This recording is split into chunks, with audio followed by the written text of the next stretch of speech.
Sup, welcome to Devlog 2 of the SQGame. The name is temporary and does not have any hidden meaning.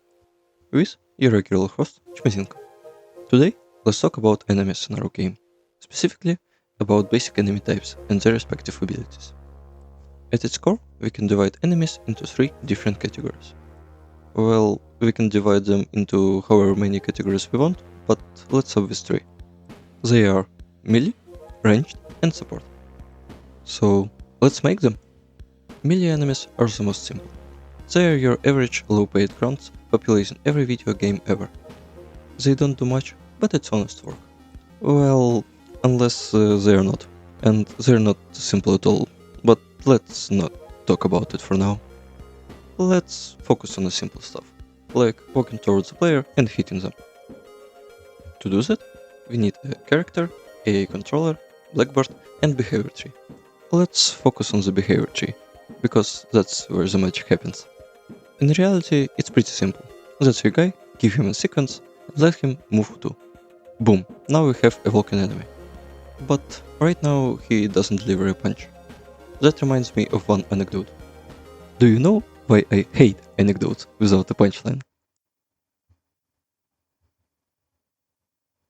So, to make the enemy attack the player, we need to create our own task for the behavior tree.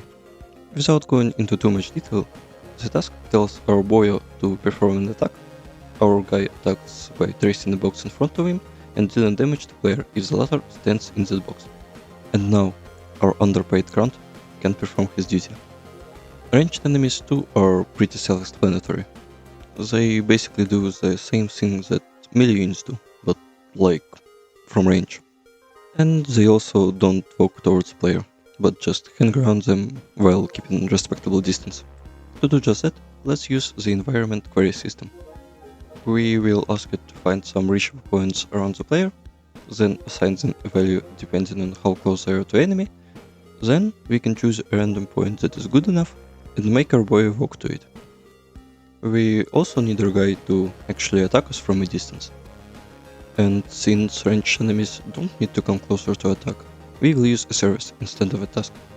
The service is similar to a task, but it gets called every so often alongside the tasks. Same old story. Service tells our boyo to attack, and the guy starts shooting.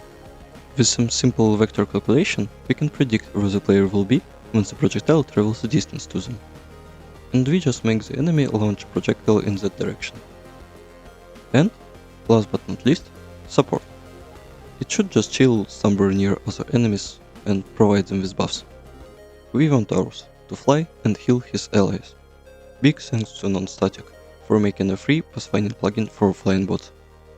The logic for this guy is a little bit more complicated. But long story short, if support does not have any living allies, it just roams around, and if he has any, then he just follows them around until they're no longer alive. We also have a service that allows the support to heal everyone around periodically. Anyway, that's it for today. Thank you everyone for watching till the end. Subscribe to the channel if you want to watch this game being made. Please leave this video a like and we will see you next time.